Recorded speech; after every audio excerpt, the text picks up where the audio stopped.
Hello everyone, welcome to Efficacy. Growth and development में आज जो है हम लोग Chenery structural change model and उसकी जो डेवलपमेंट पॉलिसी थी उसको स्टडी करेंगे।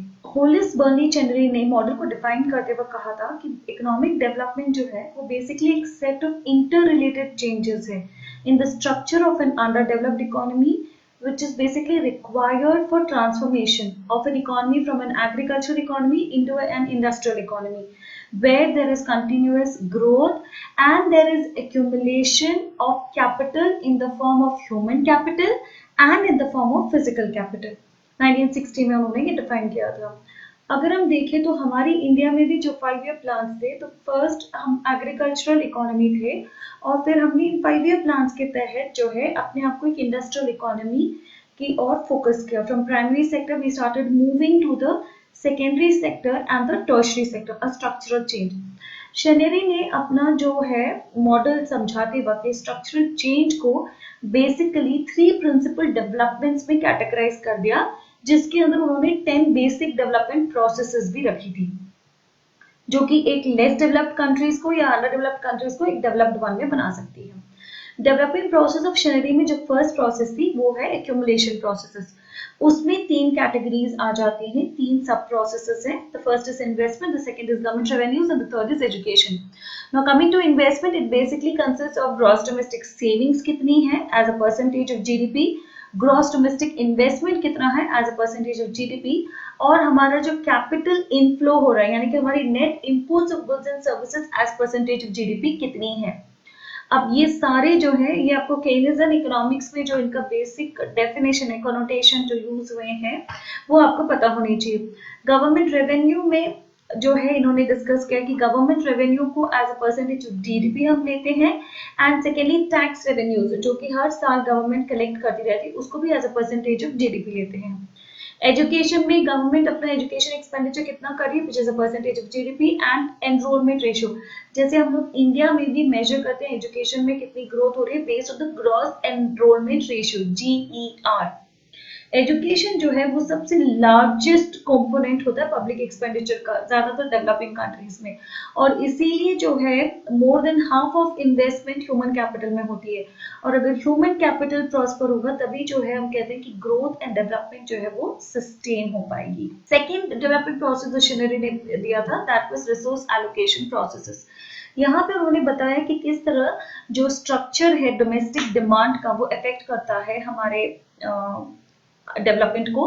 द स्ट्रक्चर ऑफ प्रोडक्शन, हमारा प्राइमरी आउटपुट कितना है, इंडस्ट्री आउटपुट कितना है, सर्विस सेक्टर का जो है वो आउटपुट कितना है, यूटिलिटीज का कितना है, ट्रेड स्ट्रक्चर हमारा कैसा है यानी कि हमारा जो है एक्सपोर्ट इंपोर्ट का जो बैलेंस ऑफ ट्रेड होता है वो किस तरीके से काम कर रहा है, और ओवरऑल हमारा बैलेंस ऑफ पेमेंट भी किस तरीके से कर रहा है। और रिसोर्स एलोकेशन प्रोसेसेस बहुत सही मायने में जो है एक स्ट्रक्चरल चेंज या एक सेक्टोरल कॉम्पोजिशन जो है डोमेस्टिक डिमांड का और आपके ट्रेड एंड प्रोडक्शन का बताते हैं। ये डायग्रामेटिक रिप्रेजेंटेशन जो है ये मैंने उनकी किताब से लिया है, जिसमें उन्होंने क्लियरली बताया है कि ट्रांसफॉर्मेशन ऑफ डिमांड में पहले अगर आप देखेंगे तो फूड कंजम्पशन, क्योंकि अब हमारी सेविंग्स बढ़ गई है तो फूड कंजम्पशन जो है वो कम हो गया है, सेविंग्स इज डेफिनेटली इंक्रीज्ड। और जिस तरीके से सेविंग्स बढ़ रही है उसी के बेसिस पे अगर आप देखेंगे तो हमारा ग्रॉस डोमेस्टिक इन्वेस्टमेंट भी बढ़ गया है, because savings and investment both are basically nothing but they show what is the change in the economy। Production की बात अगर हम करें तो यहाँ पे the primary sector has now started coming down. जैसे ही एक इकोनॉमी डेवलप्ड इकोनॉमी बनती है, industrial sector upward sloping curve है, ग्रो कर रहा है। सर्विसेज सेक्टर का कर्व जो है वो अपवर्ड स्लोपिंग है। यूटिलिटीज का कर्व अगर आप देखेंगे तो वो भी अपवर्ड स्लोपिंग है। Coming to transformation of trade, इसमें अगर आप देखेंगे तो टोटल इंपोर्ट्स जो हैं वो बढ़ रहे हैं, आपका टोटल एक्सपोर्ट्स जो है वो थोड़ा कम हो जाता है, लेकिन इसमें अगर आप देखेंगे तो सर्विसेज का एक्सपोर्ट्स जो है वो फिनोमिनली बढ़ता है। मैन्युफैक्चर्ड गुड्स का जो एक्सपोर्ट है वो बढ़ रहा है। So then coming to the third development process of Chenery, here basically demographic and distributional processes जो है इसको डिस्कस किया गया है, जिसकी 4 सब प्रोसेसेस है। लेबर एलोकेशन किस तरह किया जाता है, शेयर ऑफ प्राइमरी लेबर कितना है, इंडस्ट्रियल लेबर कितना है, और सर्विसेज इंडस्ट्री सेक्टर का लेबर कितना है।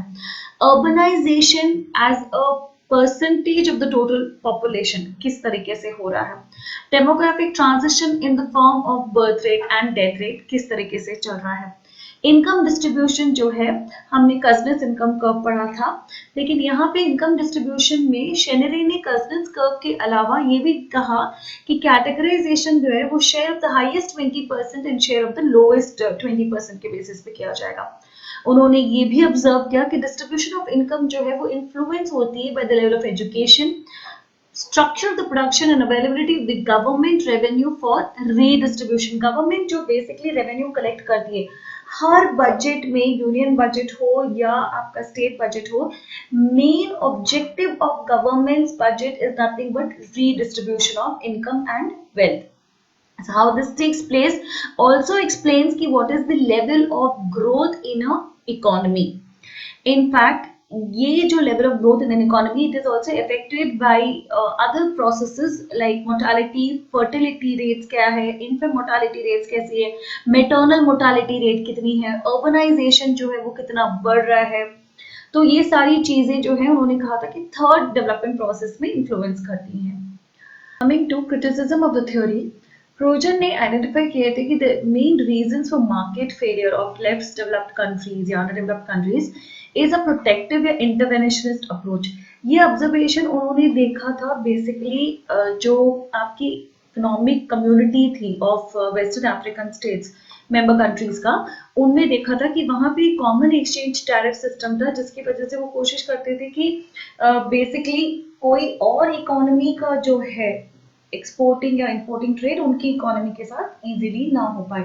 So that was a main observation और इसीलिए कहा था कि स्ट्रक्चरल चेंज में इस फिनोमेना को जो है ऑब्जर्व नहीं किया गया है। This was what project spoke about Chenery's structural change model. On the other hand Panchamukhi, Nambiar and Mehta in the 1989 research paper ने ये क्रिटिसाइज किया कि Chenery sample was basically having a mix of prominent developed and developing countries। उनके model में developed countries में ही basically study the US, the UK, Japan, Korea, इन countries को किया। डेवलपिंग कंट्रीज में ही to Brazil, Peru, India, the west African countries. Basically the model itself, the entire sample model of Chenery was quite of convenient sampling and hence it was not looked upon very favorably by some of the economists.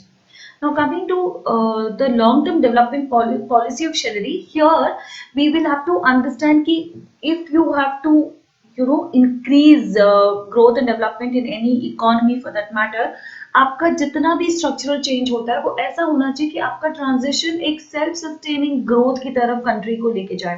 आपकी performance इस तरह की होनी चाहिए कि you have a self sustained growth mechanism well defined in a place. Here total foreign capital requirements जो है इसको हमने वाई एक्सिस पे लिया, ऑन द एक्स एक्सिस पे उन्होंने लिया था मार्जिनल सेविंग्स रेट को। नाउ केनिज्म मल्टीप्लायर जो उसमें कॉन्सेप्ट में उन्होंने यूज किया है, दैट बेसिकली इज नथिंग, जो फर्स्ट प्रोसेस था जिसमें उन्होंने इन्वेस्टमेंट कहा था, तो इन्वेस्टमेंट या investment multiplier is basically defined upon the ratio of marginal propensity to save, K is nothing but 1 upon MPS.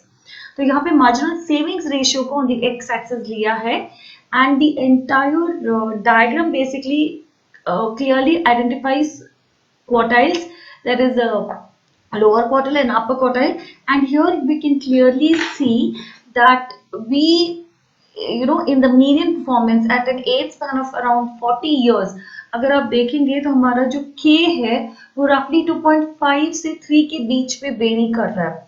Now this is according to Chenery in ideal situation जहाँ पे self sustaining growth बहुत अच्छे से हो जाती है। On the other hand उन्होंने simulations में कोशिश की थी कि ब्राजील, पेरू, कोरिया, इंडिया, इन सबको जो है कस्टर्स इनकम कर्व के बेसिस पे अगर डिवाइड करें तो आप देख सकते हैं कि पेरू, ब्राजील जो है वो कस्टर्स कर्व के on the other hand they are still developing. India is on the custards income curves somewhere to this side, it is on the developing side, but here he said that almost जो है 45 to 60% of the population जो है वो अभी भी underdeveloped economies में पर capital income उनकी लो है, और इस वजह से जो है एक सेल्फ सस्टेनिंग ग्रोथ मॉडल जो है अच्छे से replicate in low developed countries में नहीं हो पाता। Thank you so much. Subscribe to Efficacy for further updates.